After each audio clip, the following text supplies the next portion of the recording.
Have you ever noticed something strange inside organizations?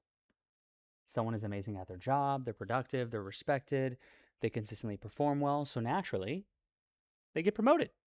But then something odd happens. At the next level, they struggle. And the level after that, they struggle even more.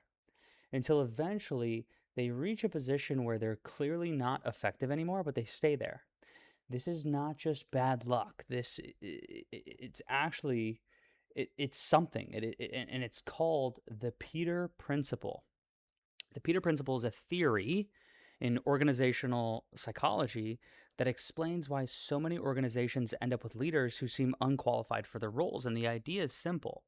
In hierarchical systems, people tend to be promoted based on how well they perform in their current role. But the skills that make someone successful in one role are not necessarily the same skills required for the next role. So eventually, that person reaches a position where the skills required are completely different from the skills that got them promoted.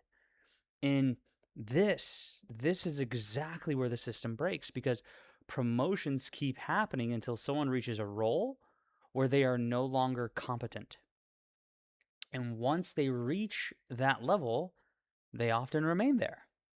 And, you know, the reason organizations fall into this trap is because at first glance, promoting high performers, it actually seems really logical. Like that's something I can get behind because that's something I've strived for, right? If someone is great at their job, promoting them feels like the obvious reward, but this assumes something that often isn't true. And it assumes that success at one level predicts success at the next level. And in reality, many promotions require a completely different, set of abilities. For example, a great engineer might get promoted to, you know, I don't know, into managing engineers, right? I feel like that's the next natural progression, right? But this is the problem, especially with engineers.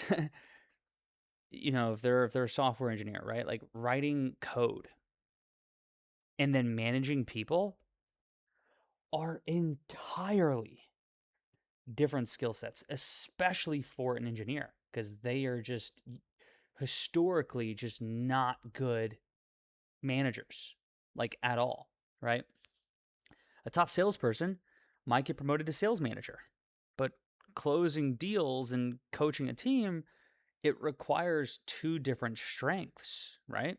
So when organizations confuse performance with leadership readiness, they unintentionally promote people into roles where they struggle.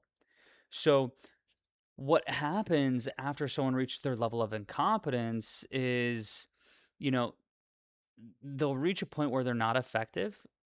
And then what I rarely ever see happen is the organization rarely moves them back down. Like demotions are uncomfortable, that can really hurt morale, right? That can, create awkward power dynamics. So instead, the person usually stays in the role. And over time, this creates a strange organizational structure where many positions are filled by people who are no longer operating at their strongest level.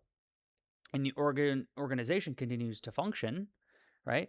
But it becomes slower, it becomes more bureaucratic, and really the biggest thing for me, it becomes less adaptive, right? And the real issue is that this doesn't just happen once, it happens repeatedly. As the organization grows, promotions continue, and each promotion carries the risk of placing someone into a role that doesn't match their strengths.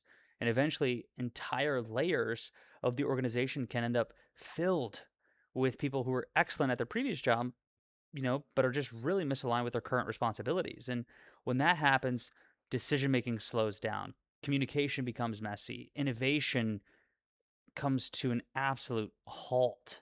Not because people are unintelligent or unmotivated, but because they're working in roles that don't match their skill sets. And the most effective organizations try to prevent this in a few key ways. First, they recognize that management is its own skill set. Being good at the work doesn't automatically mean someone will be good at leading the work. Second, they create multiple advancement paths. Instead of forcing high performers into management roles, they allow people to advance through technical or specialist tracks where they can keep doing what they're, best at, right? And then third, they evaluate leadership potential separately from current job performance. This allows organizations to really promote people based on skills required for the next role, not just results from the previous one.